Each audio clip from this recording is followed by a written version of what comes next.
Mae'n benwythnos pedwaredd rownd Cwpan Cymru a mae camerau sgorio ar grwydr i Gresffordd. Mae'n oer yma, ond pnawn yma mae'r tîm sy'n cystadlu yn yr ail haen yn croesawu tîm gyrhaeddodd y rownd erbynol y llynedd, Pen-y-bont.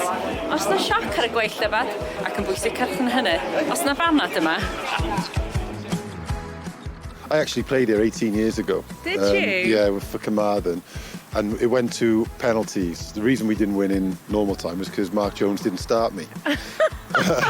You've got to get that one in. Yeah, but luckily for him, he brought me on to win pens. So it'll be a tough afternoon. Obviously, they've knocked Barry out. We're just desperate not to be the next team on the end of a cup upset. Keep the ball across that logo, yeah? Here's a man who has special memories with this Welsh Cup competition, I'm sure. Yeah, it's 10 years since we won it at Prestatyn, still trying to cling on to the fame a little bit. It's a great competition to be involved in for a small club like ourselves, financially and also exposure, having yourselves down, playing against a great team today, so hopefully we can do ourselves proud.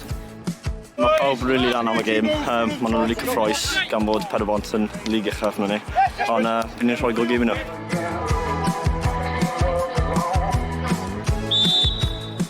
You've had clean sheets in this competition so far. That's a decent start. Yeah, it's decent to be fair. Yeah, we've not conceded at all in this cup competition, so hopefully we can keep it going. And can you give me an idea, Matt, of how much everyone's been looking forward to this one this afternoon? It's been a big build-up this week. We've got a small committee here at the club, but we all work really hard. So it's been manic for the past 7 days. And we've just gone 1-0 down, well, there you go. That clean sheet didn't last for long this afternoon. No, sadly no, but there we go. We'll get one back. We'll keep going.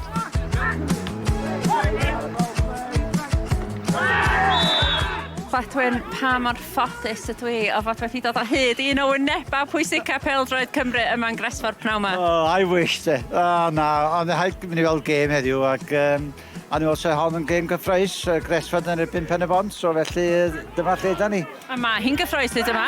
Gyffroes dros ben i ddweud y gwir, yndi. Mae ddau dîm wedi cael cyfleoedd da. Yn un o'r ardal lle, ydych chi'n ymweld â clybio am bob man yn dydach. Sut fath o clwb ydy Gresford? Mae'n glwb cartrefol dros ben. Mae'r bobl sy'n rhedeg y clwb fel bobl, bob un clwb fel hwn, felly wneud am ddim a jyst mwynhad. Un cyfrinachol ewan, mae'r ddau ohono ni wedi lapio fel nionod pnawn 'ma. Sol par o stanas gynnwch chi mlaen? Mae gynna i ddau, sicr mae gynna i ddau, a sa'n ni wedi medru ffitio nhw fewn i'n esgyd, so gynna i 3. Chi sy'n calla, dwi'n meddwl.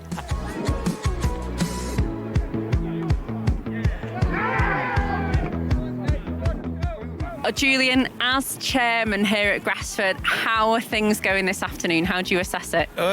Well, we did have a couple of chances early doors, but I think Penybont has taken control of the game, to be honest. They're looking really strong in every position. We're just battling away now, trying to keep the scoreline down 2-0. I think there's 70 minutes played, so yeah, it's tough ask now. You were telling me when I arrived here this morning about a couple of little tactical things that you tried. Not rolling the pitch was one of them. How's that worked out for you so far? Not good. I think it's been a disadvantage for both teams, but no, I don't think it's worked. Dydwch wrthyn ni, pwy ydych chi? Fi ydi mam Ryan Reynolds. Dych chi wedi dod yma i wylio a pnawn 'ma'n arbennig? O do, pan mae yn y gogledd fe'n dwad, mae'r aml a fedrai. Ydy o'n dod adre ato chi hynna, ta di o'n mynd sydd nôl lawr? Na, gai 5 munud bach illa wedyn efo fo, a wedyn tara, a wedyn na. A dwi'n mwyn gwybod pa bryd fyddai'n gweld o nesaf fod, dwi'n mwyn bod yr gema nesaf i gyd yn lawr yn Pen-y-bont wedyn. Mae bod yn fam yn gwaith calat weithiau, dydy? Yndi, pe mae yna pêl-droed, yndi, mae pêl-droed a mama, mae'n anodd iawn, yndi.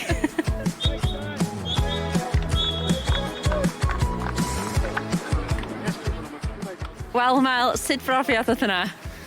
Gwahanol. Wedd yr ymodau'n galed iawn heddi. Yn wedig yn yr hanner cyntaf gyda'r gwynt a hefyd y ca. Ddim y gorau, ond yn credu ni'n hapus i mynd mewn hanner amser, 1 gol i fyny a wnaethon ni domnyddu'r ail hanner wedyn. Ie, 1 gol i fyny, diolch i gol pwy? Diolch i gol fi, Wel, un cyntaf fi tymor hyn, so neis i gael gol bach a helpu'r tîm a neis i fod trwyddo'r rownd nesaf. Having been in the final last year, having experienced that, what journey would you like to take in the next round now? Well, TNS are struggling at the moment, so we'd love them. I think anyone at home, we've travelled, I think, every round so far this year. So anyone at home and probably a lower league opposition as much as anything else, because we do get bored of playing the same teams all the time. So we'd like to avoid TNS, of course everyone will, but I'd imagine they want to avoid us.